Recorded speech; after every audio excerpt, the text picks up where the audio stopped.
welcome back. Today I want to talk about a trauma response that I don't actually remember hearing anyone else ever speak about this ever. So maybe there's a different name for it that I'm not aware of, even though obviously this is my special interest, trauma recovery, and I'm slightly obsessed.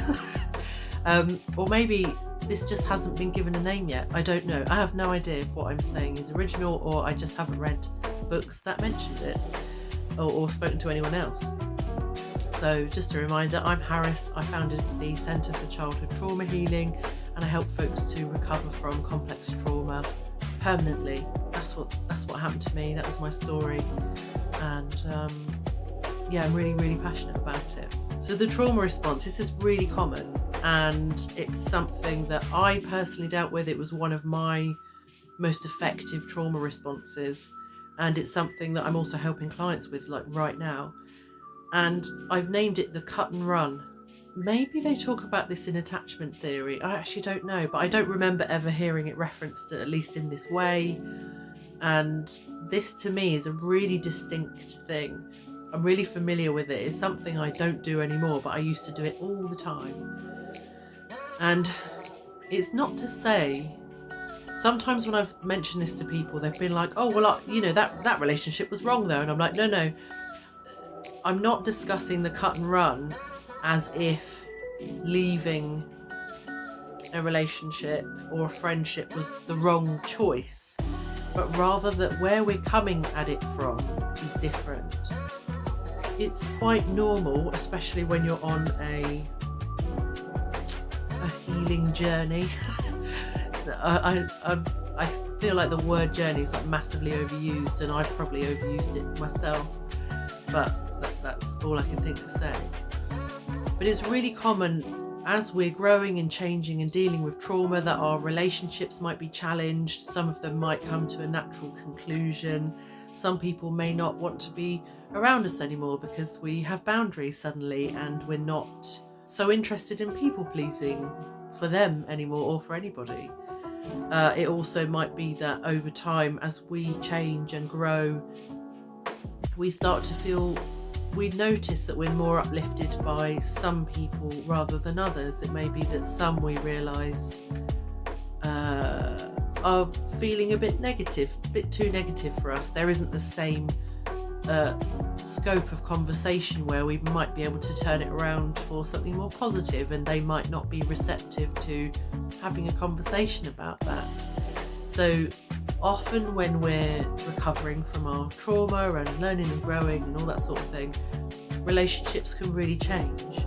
I've still got some really good ones, friends that I've been friends with since I was 11 or 12, or very early teens, who decades later we're still really good mates. But the majority of the people that I spend the most time with now outside of my family are friends that I have made as an adult. So it's definitely something that changes and grows over time. There are also friends who I stopped being friends with when I was younger for various different reasons, and then now we're older, we've matured, and now we're friends again. It's been a really nice surprise. But when I look back at my sort of romantic relationships and sometimes friendships, although less so, there were times that I did a cut and run. And it's not to say that I shouldn't have ended those relationships. It's just how I did it and where it was coming from in my body was really different. So to me, what a typical cut and run looks like is you just reach a point where you go, no, I'm done, I'm out, and then you might block them or send them one final text and then block them, or you might tell them it's done, I never want to speak to you again. Do you know what I mean? It's very final, very cut and dry. And again, sometimes that is an appropriate response, but what I'm talking about here is, as the cut and run, it's a protective mechanism, it's a trauma response, and it's something that happens repeatedly, and it's slightly outside of it feels a bit outside of your control. In your body, it feels like a fight or flight type of thing. And as someone who has had to kind of end friendships and relationships since my trauma treatment, there are still ones where I've had to, like one last year where I had to draw a very quick boundary. Once I'd gotten over the shock of what had happened, I was like, it took me 2 days to really come round. I just let myself sit with it. And I still came to the same conclusion. I still had some things that I needed to say, and I still was not open to entertaining any kind of response, because I felt that what had been done was such a huge violation. But the place that I came to it from in my body was one of a calm knowing. And the reason that this is important is for two reasons. Well, two main reasons. I'm sure there are actually lots of good things about it. But one is that to do a cut and run, even if you know that you're justified, or you really feel you're justified, it feels, although there's a sort of aspect of inflicting like a really hard and fast boundary with that person. In my experience, that feels like a violence. And I think that, and not to say that I'm worried about how they feel, but rather in my own body, when I was coming from a place of, I need to end this now, and like I was so invested in my justification for doing it, I was arguing my point, they had to 100% be the villain. Coming at it from that energy was not nice to live with. It didn't feel like peace. And it also didn't protect me from any sadness and grief and loss. It just felt worse. It felt like something that was going to be sad and difficult and grieving or angry anyway was made even worse by the trauma response being so very strong and it felt like quite aggressive. And again, I'm not saying this to ever criticize anybody for how they're handling it. This is just information so that you can recognize in yourself, and then we'll get to the things that you can do about it. So the first thing is that in my body, since I stopped doing a cut and run and started doing conscious ending of relationships, it feels in my body calmer. It feels, while still I might still be sad or angry at all of those things in my body, I feel more grounded and feel it's kind of easier to weather. It doesn't feel like energetically so expensive. So that was one thing. And the second massive advantage from coming from this space of like a calm and assertive knowing of like, this is the end of this, was just the fact that it gave me time to think about it. The relationship that I ended last year, I was very shocked by the circumstances that ended it, but I said, right, and this was all obviously I won't go into details because I don't want to betray. I want to keep my integrity. I don't want to share things that are not mine to share. But I was told something over the phone that made it apparent that I had been lied to, and I said, well, I have to go now. And I hung up the phone, and I had all of my feelings. I called my friends. I processed it and I sat with it, but I didn't do anything about it. I said all the things that I needed to say. I shared my anger with my friends who were willing to hold space, and they were brilliant. And then the next morning, I was still really hurting and still really shocked. And this person tried to reach out again and said, hey, how's your day? And I said, I'm sorry, but I'm not ready to talk to you yet. So I spent the rest of that day still processing, still in my feelings, and still waiting for the moment when I would feel intuitively, rather than traumatically, that it was the right moment to act and I would know what to say. And the following morning when I woke up, I felt intuitively that it was now time for me to let this person know what my decision was and to say anything that I needed to say. And I was able to do that in a way that I felt there was no shame, because I wasn't coming from a traumatized place. And again, no criticism if you're still in this space. It's totally understandable, and trauma reactions are there to keep you safe, and ultimately they're probably still doing that if it's still very alive in you. So they're totally valid. So yeah, no criticisms there, no judgment. But the advantage was that I was able to give that situation an ending that I had really thought about. I really searched myself for, and it wasn't perfect, but I didn't feel ashamed of anything that I said or any way that I reacted. I didn't feel roped in by anybody's attempt to change my mind. And I said the things that I needed to say, even though it probably made no difference to the other person. They probably still didn't learn their lesson. I said words that I needed to say in a way that I don't regret saying. It was definitely just very assertive, and I made it very clear that I wouldn't put up with any further rubbish, and that if I heard from anybody that my name was besmirched when I was definitely the offended party, that I would have something to say about that.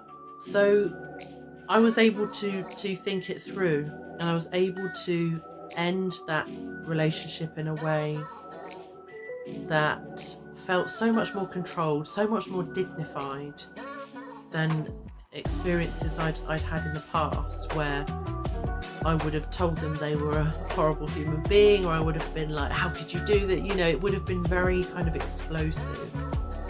I probably would have, cut them off and made it impossible for them to respond. Or if I didn't do that, sometimes I did try to have a slightly softer ending, and then invariably they would say or do something that I just found too difficult to hold space for.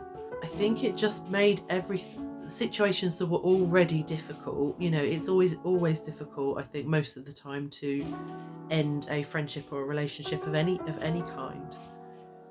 And to then have trauma and shame and not having the headspace or the kind of inner safety or the groundedness to think through what is it that I want to do in this situation. It added more shame and more anger and more, I think, because of the way I ended it, and the fact that even if I felt justified, if I had said something that in retrospect I felt a bit ashamed about, or I dealt with it in a way that I wouldn't have had I just been able to think about it a bit longer. And again, a lot of this is around ability. Once you've had some trauma healing, this becomes an option, but until you have found someone to work through your trauma with, a lot of this is going to be automatic, and you're not going to necessarily have a huge amount of control over this. So this is just information to help you to recognize it's not necessarily something you can change just by your mindset, but we'll get to that. But because in the past I was a bit ashamed about how I'd handled things, or what I'd said, or even just showing my feelings in a certain way, and I wish I hadn't, it meant that thereafter, anytime I looked back at that relationship or the ending, it was the ending that would kind of eclipse all the other things, even if there were good things, because of how it had been handled, and including by me. Always a team effort. And because of how I felt, and because I had that bit of shame, there was almost a part of me that didn't want to admit that I hadn't done the best job at how I had ended things. And therefore, thereafter, I for a long time I would maintain this idea that they were 100% the villain and I was 100% the victim. And again, it's not to say that they weren't in the wrong and that I wasn't genuinely hurt, but it just played into this very black and white, 100% this, 100% that. And that in the body does not feel good. It does not give you the peaceful ending that you deserve, and that actually would make you feel better about everything. The way that I've handled breakups and endings in general since I started this work and started healing, I feel so much more positive about those endings. They weren't traumatic in the same way. They were still sad. And I reckon if I got really into it and wanted to kind of relive those moments, I could probably still stir up some feeling. But even then, it feels like the whole topic feels calm. And I think when you've been through something difficult, especially if you're sort of in the early phases where it's not been that long ago since you were in abusive relationships and things of that nature, there absolutely will probably still need to be this time of really processing the things that you were on the receiving end of that were not okay. That's a really valid part of processing all of that stuff. But I think within about, I would say 3 years, about 3 years between dating my last like super toxic, really disordered person to the next relationship where that ending was still very hard for me, very, very hard, but I dealt with it in a way that I didn't feel terrible about afterwards. You know, that change, that all began to happen within a few years. And I think when you've been through so much trauma already, obviously it can feel so hard to think that you're going to have to face other endings in your life again, and that can be a scary thought and an upsetting thought.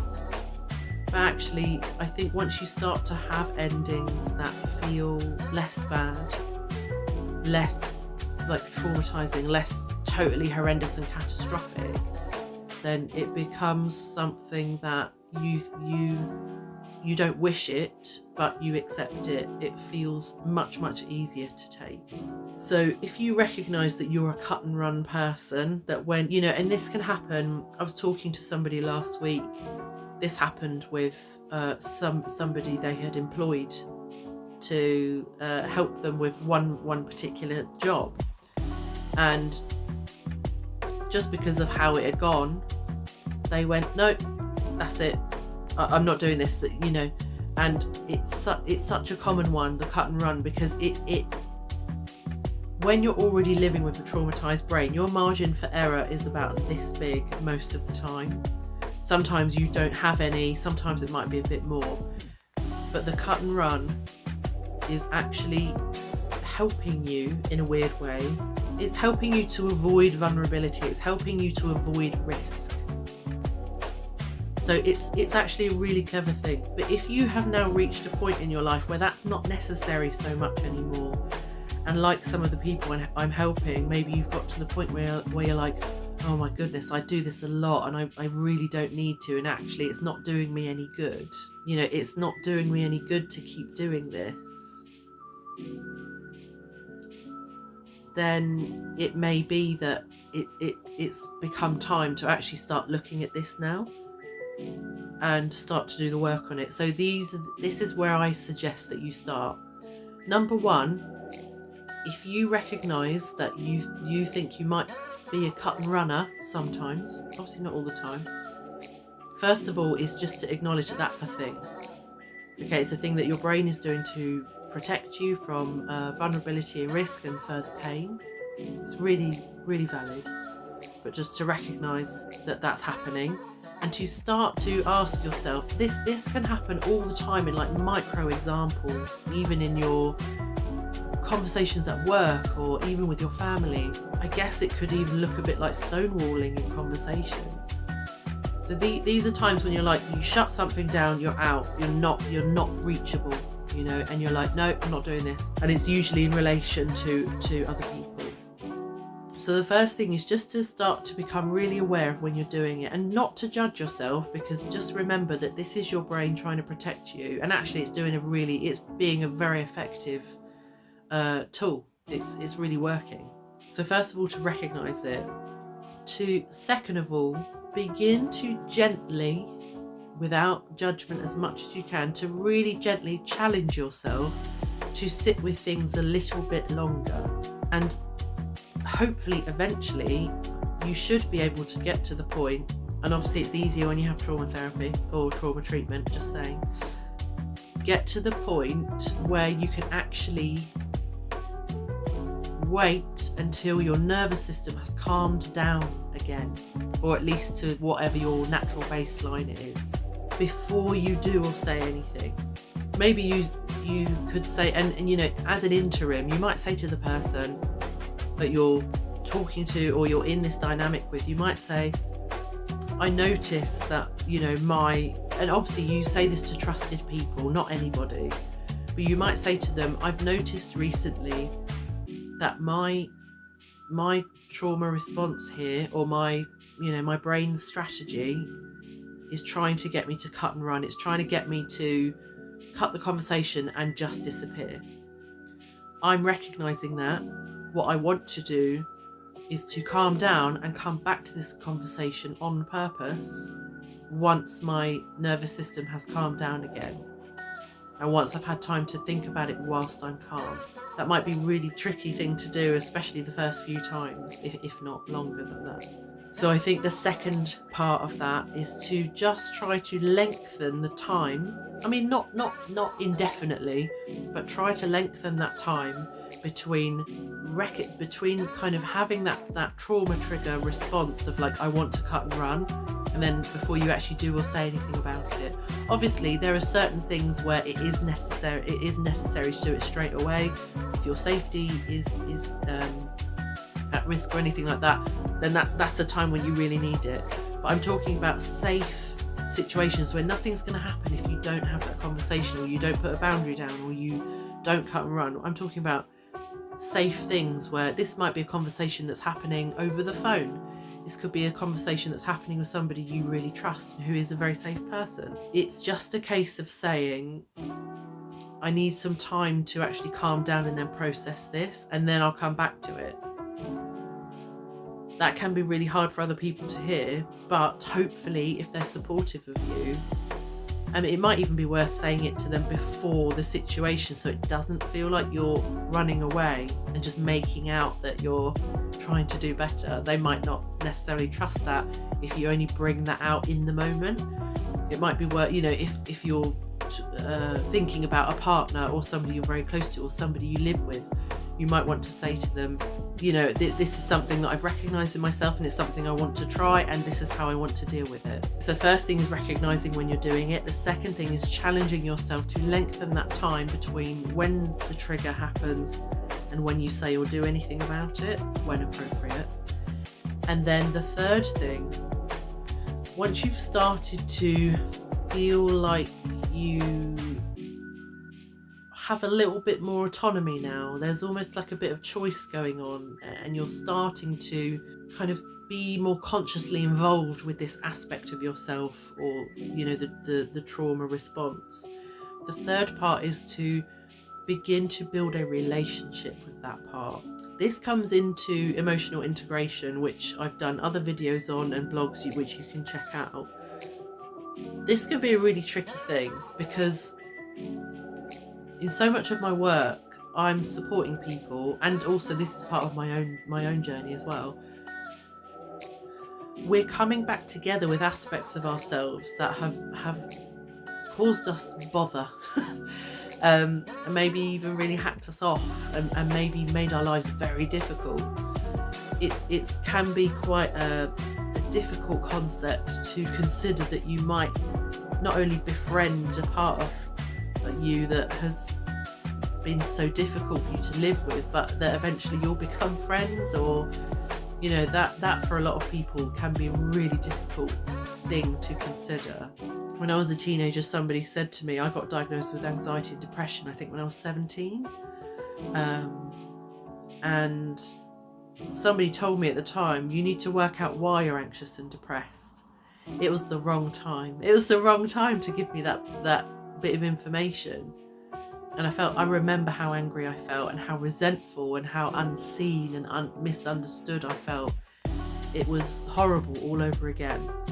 But I'm hoping that if you're watching this, you might be at a place where you're starting to consider that, and you're at a point where you're like, I'll give anything a go. Think about that aspect of yourself and how you want to be curious about it, how you want to connect with it.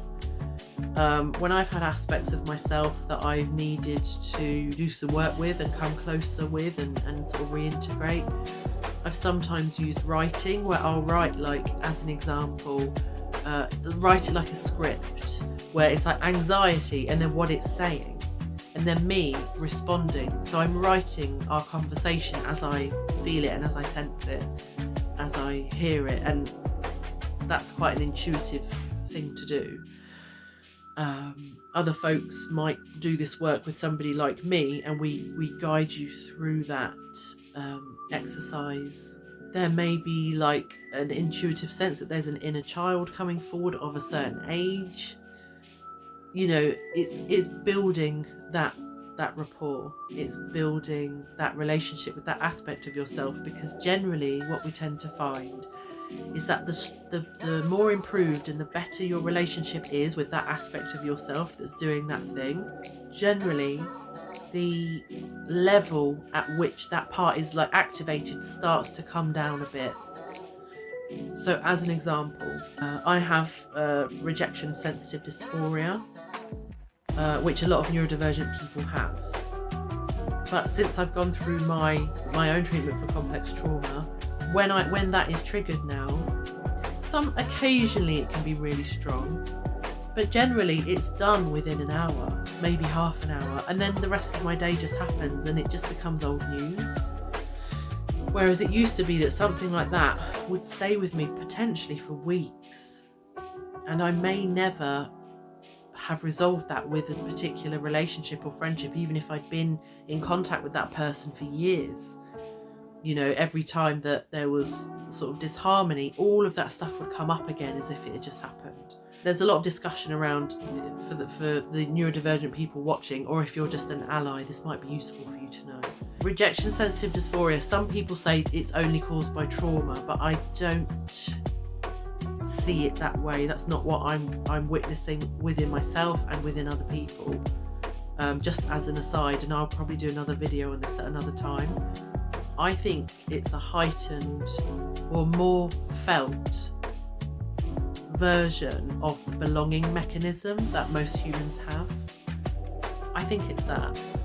That's what it looks like to me. When I felt that in neurotypical people, it feels the same as rejection sensitive dysphoria, but just much less. So just thought that was worth a mention. So anyway, just to recap, so becoming aware of when you're cutting and running.